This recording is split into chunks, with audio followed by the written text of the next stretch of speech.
अगर आप पहली बार मुंबई ट्रैवल पर्पज से जा रहे हैं या फिर वन डे सिटी से हटकर कुछ नया एक्सपीरियंस करना चाहते हैं, कुछ नेचुरल एक्सपीरियंस करना चाहते हैं, तो एलिफेंटा आइलैंड आपके लिए one of the best option रहने वाला है। अब चाहे वो फेरी से एलिफेंटा आइलैंड जाना हो, वहाँ की हिस्टोरिकल साइट को विजिट करना हो, या फिर ओशन साइड बैठकर सनसेट एक्सपीरियंस करना हो, Elephanta has it all. Hi, my name is सानिध्य और मैं आपको एलिफेंटा आइलैंड के बारे में सारी की सारी इन्फॉर्मेशन देने वाला हूँ। कहाँ से फेरी मिलेगी, क्या आपका बजट रहने वाला है और मेरा क्या एक्सपीरियंस रहा वो भी आपके साथ शेयर करूँगा। तो बिना टाइम वेस्ट किए वीडियो को स्टार्ट करते हैं।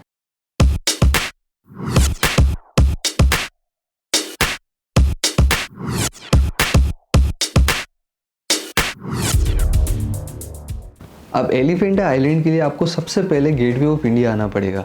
यहाँ आप सीधा शेयर टैक्सी से आ सकते हैं या फिर आप लोकल ट्रेन लेकर सीधा लास्ट स्टेशन चर्च गेट आ सकते हैं। वहाँ से आपको 20-30 रुपीज़ में सीधा गेटवे ऑफ इंडिया छोड़ दिया जाएगा। गेटवे ऑफ इंडिया आने के बाद आपको 260 रुपीज़ का फेरी का 2 वे टिकट मिलेगा, जो आपको गेटवे ऑफ इंडिया से एलिफेंटा आइलैंड और एलिफेंटा आइलैंड से गेटवे ऑफ इंडिया वापस रिटर्न ड्रॉप कर देगा। अब यहाँ पे मैं आपको एक प्रो टिप देता हूँ, प्लीज़ यहाँ पर 8:30 से पहले जाए। मैं 9:30 अराउंड गया था और मुझे 1 आवर की लाइन फेस करनी पड़ी, जो कि काफ़ी टायरिंग थी।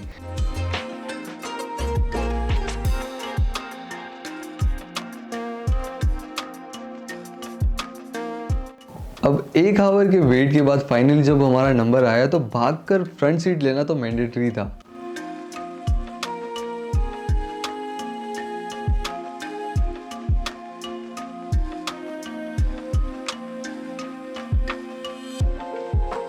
तो ये फेरी राइड इन टोटल 30 मिनट्स की है, जो कि 260 रुपीज़ के लिए वर्थ इट है।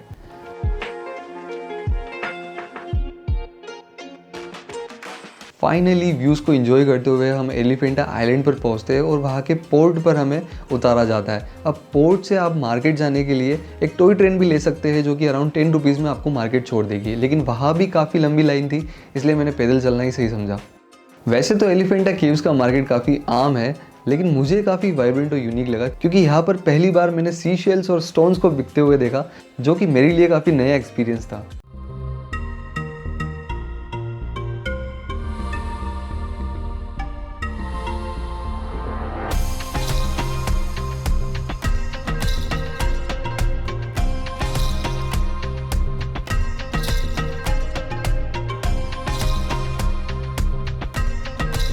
थोड़ी सी पेट पूजा करने के बाद जब हम फाइनली केव्स की एंट्रेंस पर पहुंचे, तो मुझे अपने गोप्रो कैमरा के लिए अलग से 200 रुपीज़ देने पड़े, जो कि मुझे लगता है कि वर्थ इट नहीं थे, क्योंकि अंदर चेकिंग करने वाले गार्ड्स आपकी खुद फोटोज़ और वीडियोज़ ले रहे थे।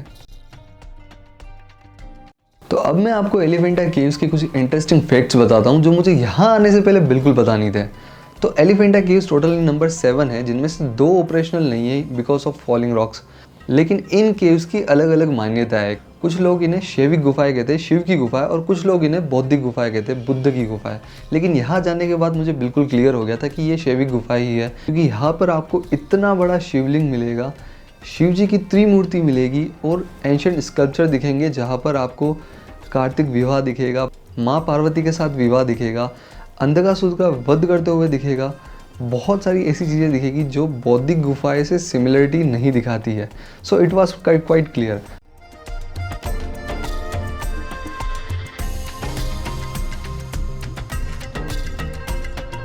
और एक और मुझे इंटरेस्टिंग फैक्ट ये जानने को मिला कि यहाँ पोर्टुगीज सोल्जर ने काफ़ी ज़्यादा डिस्ट्रक्शन किया था। उन्होंने इस गुफा को एज ए टारगेट प्रैक्टिस की तरह यूज़ किया था, काफ़ी ज़्यादा खंडित कर दिया था। लेकिन उन्हें ये चीज़ मालूम नहीं थी कि ये गुफा मोनोलिथिक बनी हुई है। मोनोलिथिक मतलब गुफा ऊपर से नीचे की तरफ बनी हुई है, तो इसे नीचे के पिलर्स को तोड़ने से गुफा कभी कोलैप्स नहीं होती है। तो इस गुफा को गवर्नमेंट के द्वारा रेनोवेट करके फिर से यूनेस्को वर्ल्ड हेरिटेज साइट में शामिल कर दिया गया। अब इस गुफा में घूमने में आपको 2 से 3 आवर तो पास हो ही जाएंगे।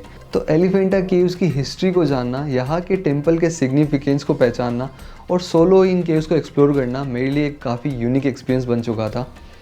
एंड अपार्ट फ्रॉम केव्स, यहाँ पर एक मिलिट्री पोस्ट और ब्यूटीफुल सनसेट को हिल टॉप पर भी आप एक्सपीरियंस कर सकते हैं। उसके लिए आपको 800 मीटर्स का एक छोटा सा ट्रैक करना पड़ेगा। फाइनली जब आप हिल टॉप पर पहुँचेंगे तो यहाँ आपको एक एंशिएंट कैनन दिखेगी, जो कि पास्ट टाइम्स में इंट्रूडर्स और पायरेट से बचने के लिए थी, लेकिन अब ये बस एक फोटो स्पॉट बन चुका है।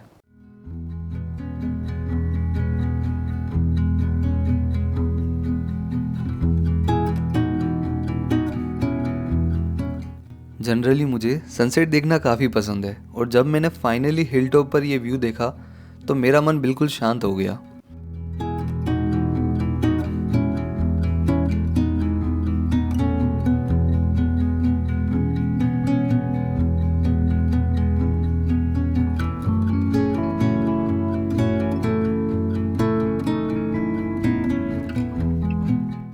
वापस जाते वक्त बस एक ही ख्याल मेरे दिमाग में चल रहा था कि यार ये ट्रैवलिंग करना भी कितना अजीब होता है।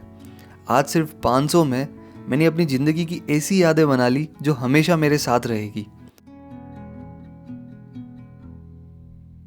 और जब मैं इन्हें याद करूँगा तो हर पल की खुशी वैसी ही महसूस होगी जैसी उस वक्त हुई थी।